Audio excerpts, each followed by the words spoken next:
I'm quitting. I got a backup plan.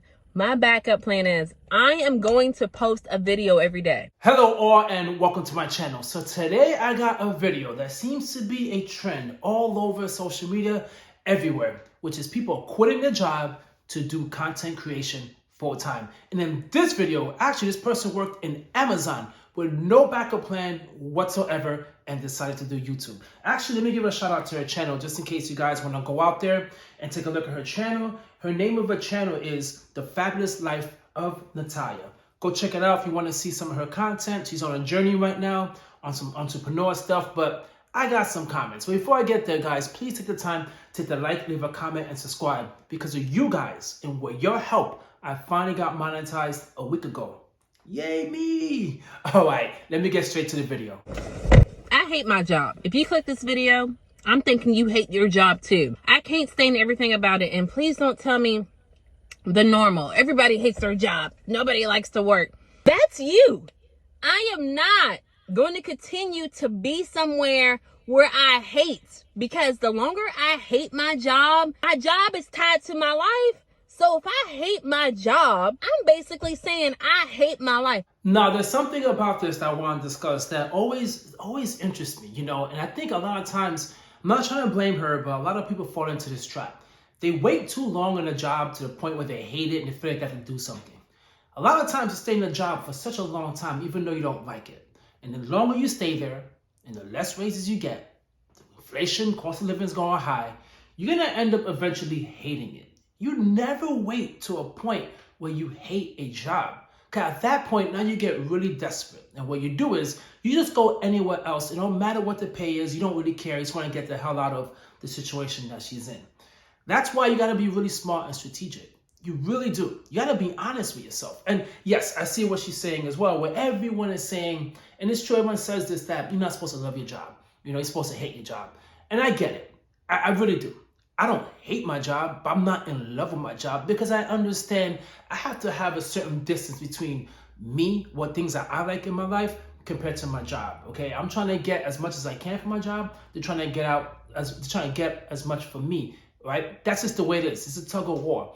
But I'm not gonna go to work or kumbaya or excited or happy because I know they can let me go at any moment, which seems to be the case now. So many people now are struggling so much within the job market to get a job.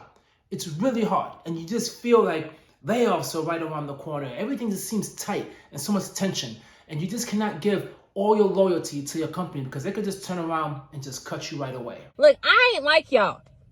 I'm not going to be miserable and go into a company and clock in every day and then clock out. That is some robotic shit.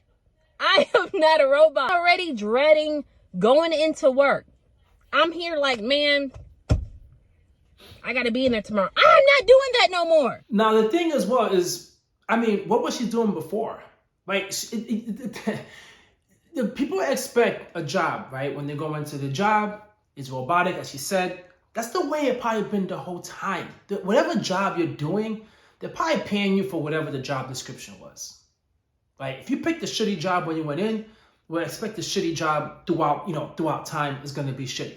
And that's just the truth of it all. I just love to know a little bit more information about her, to know what was she doing prior to this, right? What was she doing prior to this? Was she doing some type of a better job, a higher paying job, and then unfortunately she got laid off, and now she's doing this temporarily, right? Because it seems like it's a job, because she's saying it's robotic, and a lot of jobs nowadays, man, it is really robotic. Especially now with all this automation, all this AI, things just feel like it's really, really, really robotic. But I would just love to know a little bit more about what she was actually doing before to understand why she got into a point which is at now. You got to compare what she was doing before to what she was doing now. And to me, that's key. I'm 40, pushing 40. I work at a warehouse. I'm going to reveal where in this video. But I see 60-year-old ladies miserable. Not judging them, because it looked like I'm going in that direction. I see them coming in tired physically every single day. I just know that's not made for me. I am not made to slave my whole entire day to a company that doesn't care about me. That's interesting what she's saying, because I actually had that same perspective once I hit the age of 40. Right now I'm 43. Once I got into the 40s, I started looking at other people as well. People who've been there, people who are like, she said in their 60s or whatever. I'm like, man, that's not me.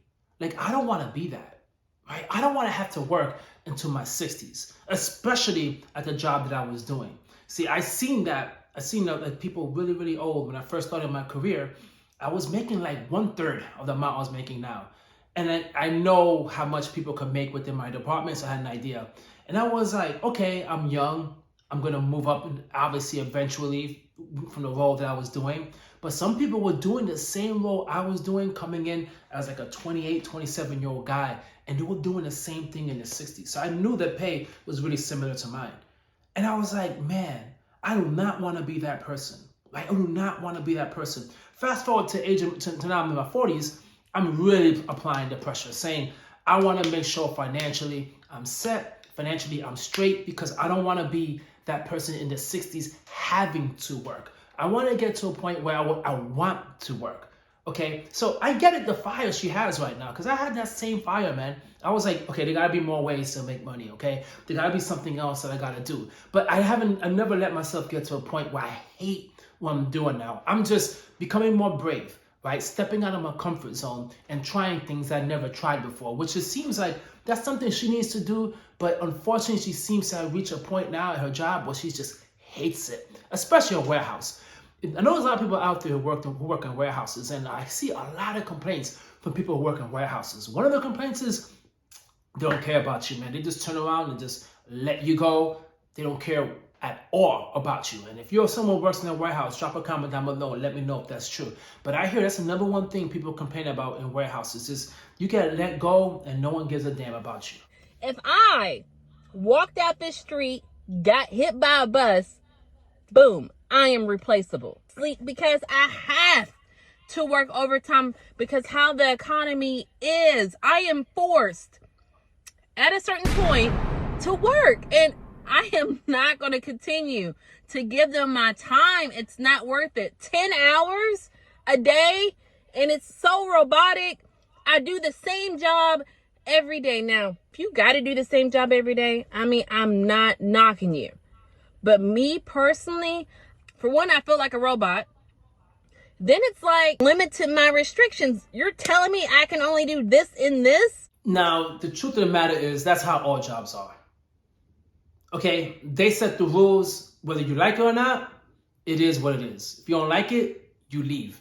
That's just the way it is, and that's never going to change. It's never, ever going to change. Even if you go out and start your own business, it's the same. Your life is dictated about your customers, whatever your customers' preferences are and whatever your customer wants. It's the same. Your customer's a boss. Everywhere you go, you have a boss. People think just quitting their job, they automatically become a boss. You don't become a boss. Someone else will become your boss. Now, granted, you might find it, a lot more advantageous to work on your own, build your own company and go from there. But eventually we all have bosses. Okay, we all have someone we need to report to.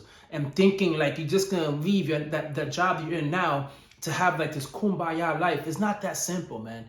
You're leaving pretty much, the zoo, a structured type of environment, and you're going out to the jungle. In the jungle, it's really kill or be killed. You're on your own. You have to figure everything out on your own. Yes, you can watch YouTube videos, you can get mentors. I understand that, but really, whatever you do, however productive you are, whatever value you bring out there, that's the only way you can get money. Now, I want to ask something as well, because she mentioned when she walks out on the street and she dies, like who cares? Like she's replaceable. First of all, that's how all companies are.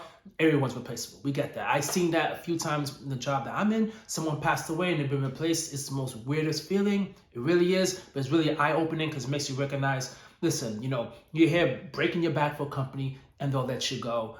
I mean, if you pass away, they'll replace you, that's it. But I want to say something, you cannot always think like that because in her case, because I'm pretty sure she brings some value. I'm pretty sure she brings some smiles to some people at work. Some people like seeing her around. I'm pretty sure she built a nice, tight group at work of people who appreciate who she is. So never think, and if she watches this video, don't think that, you're just like you have no value. You do have value. Okay, you just don't like your job, but don't just think that just because something happens to you, it's like they don't really care. there's people who you work with as well that would be affected. There's people out there that I'm pretty sure you touch them in certain ways in life that they really appreciate everything you've done for them. I'm just saying. And I even asked him, like, look, bruh, I would love to learn that position over there. Can I please learn that different job? Because I'm working 50 hours a week. Can I please learn a different position? I don't want to come in on my overtime day and do the same job. I don't want to keep doing the same job and over and over and over. They said, if you do a good job doing this, which I'm just counting. I'm counting. How do you mess up counting? If you do a good job counting, maybe we'll teach you something else. I've never known a job that said, no, you can't learn that position over there. Like, what are you going to do when everybody that's in that position doesn't show up to work? Then you're going to try to train me over there? Why would you want me to just have my mind limited to these 3 jobs? Like, let's think outside of these 3 jobs. Man, I just said, if I do a good job counting, what is this, a gold sticker? That's funny, but this says a lot about her job. Right? It says a lot about her job, and I want to beat her up a bit. I think if anyone has some type of a job where all you're doing is counting, you can't expect to just go into some type of career, right? I mean, maybe you might get some mentorship, or maybe if you got some education, some formal education to try to get whatever job that is, that will help you get there. But I've seen that before. Oh, trust me, I've seen that plenty of times, where people have a certain position, and they're really good at what they do, but they don't have the formal education to get into that department. Now, some companies will give you a chance. Some really do. They'll give you that chance. But there's a pool of people, I mean, a huge amount of people out there that want that position that they have that you want to have. You gotta do something more. You gotta bring more value to the company in order for them to take that chance with you. Now, if your company is that crappy, in her case, he said it was Amazon. So, I mean, she could have applied anywhere in Amazon, but whoever works on Amazon and you work in a warehouse in Amazon, you could tell me, drop a comment down below. It's really hard to actually get any other job outside the warehouse. Maybe working in a warehouse in Amazon is one of those jobs where it's like, that's it. It's really hard to move up from. People see you as just a number and whatever the case may be. But you're going to have to, if they're not going to give you what you want, then you got to figure it out, right? Then you're going to have to just move on, go on your own and figure it out and leave the company and do you. Or just leave, pick up that skill, whatever the case may be, and come back later on. But man, it's Amazon. So you should really try to leave on good terms, because you never know. You never know. You might be able to come back in a different, better role than the one that you actually were looking for. I am not going to be at this job another 20 years, bruh. I'm not doing it. I've already been there for 5 years. A job is a trap. You get in, you get used to the money, and you become reliable on that money. I can't live my life. I can't spend time with my kids because I have to work 50 hours a week. And then what do you think happens on the 6th day? I'm tired. I'm quitting. I got a backup plan. My backup plan is I am going to post a video every day. I am going to be my own boss. I am not going to continue to give Amazon my hours, my physical ability. Stop that. Stop. Do not quit your job. Do not quit your safety net to jump and do YouTube videos. Listen, don't let all these easy mode YouTube videos get to your head. YouTube is not on easy mode. YouTube is hard. It is hard. It is a grind. It is a commitment. You need to have 1,000 subscribers, 4,000 watch hours within a year. And then once you accomplish that, which in itself is a very tough feat, only 10% of YouTube channels get monetized. 10% get monetized. Once you get into that point, I'm not trying to discourage anyone. Once you get to that point, right, and you finally get monetized, now once you start getting paid, you're not going to get paid a lot.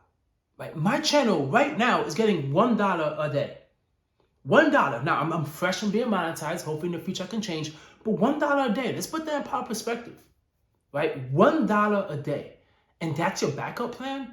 You might as well do Uber Eats, DoorDash, Instacart. That is a sort of better backup plan, depending on if you could replace the income that you're actually getting in your job. But people just need to be extremely honest, man. YouTube is not a stable income whatsoever. YouTube is not a stable income. It gives you an opportunity to supplement the income you're getting. But YouTube works wonders if you work with that, like you do YouTube right on the side. And hopefully one day that money become your primary income, and your job that you're doing, the corporate job you have, becomes your secondary.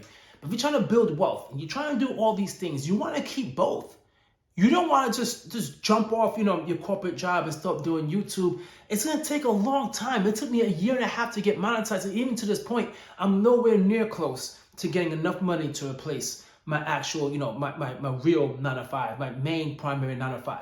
You gotta be smart. You gotta be strategic. That's why it's really frustrating seeing so many of these people make all these videos talking about they quit the job, they quit the job, they quit the job. Listen, stop it. A job is a wonderful thing to have. If you don't like the job you're in now, then go somewhere else. But don't act like all these jobs are gonna be so different. Okay, she said you get used to the money and then you start hating it. Then you get a job with more money, you get excited, then you start hating it. Like you keep on just increasing your lifestyle everywhere you're going, and you get bored and you get stagnant. You need to move on. Nothing wrong with that as well. If you're someone that is really ambitious, there's nothing wrong with that as well. To say, yo, after 2 years, I'm dipping, I'm out. You wanna give me a raise? I'm going somewhere else. No hard feelings, but I just can't stay here. I gotta keep it moving. Nothing wrong with that. But if you stay for 3 or 4 or 5 years and you expect the company to take care of you without you doing anything, or without you taking that first step and leaving, it's not gonna happen, man. You're sadly mistaken. That's not gonna happen. So for her, I really wish her well. But I really caution her. Do not quit your job to go do YouTube. Get yourself another job. Because guys, you let me know what you think, right? Everyone seems to be doing this content creation thinking it's the golden ticket. YouTube's on easy mode. Everybody's making millions of dollars. That's not the case, man. A lot of times these people just capping like crazy all over the internet, and you don't really know how much money people are making. Or you don't really know that they're working 2 or 3 jobs on the side along with doing YouTube. Everyone's financial situation is different. And you got to really assess the situation before you quit. I mean, I'm not even saying assess the situation. Just do not quit any job to do YouTube full time. That's why as well, guys, you've seen a lot of people going back to 9 to 5 after quitting YouTube. It's not stable income. Not whatsoever. You're depending on and relying on the algorithm, which could change just like that. The way it could change and give you money is the way it could change and take away your money. And that's all I gotta say. Catch you guys on my next video. Thanks for sticking around. Peace.